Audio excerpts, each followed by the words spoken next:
ఒక మనిషి బాగుపడకపోవడానికి చెడు అలవాట్లు ఎలా అయితే కారణమవుతాయో ఈ కాలంలో మంచి అలవాట్లు కూడా అలా కారణమవుతాయి.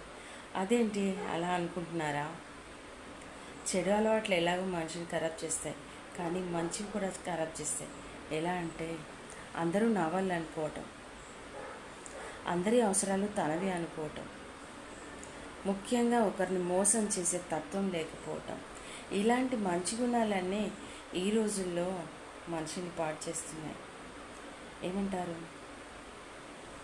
అలా అని మంచితనం ఉండకూడదని నేను చెప్పట్లేదు, కానీ రోజులు అలా మారాయి, కాలం అలా మారింది. మంచితనం తనకే చేటు చేస్తుంది. నువ్వు మంచిగా ఉన్నన్ని నాళ్ళు అందరూ నీతో ఉంటారు.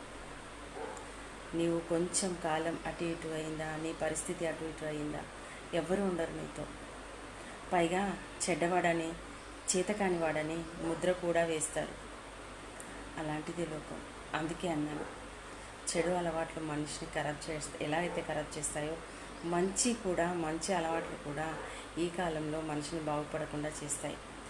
ఈ మాట మీకు అర్థమవుతే నచ్చితే కామెంట్ చేయండి, లైక్ చేయండి.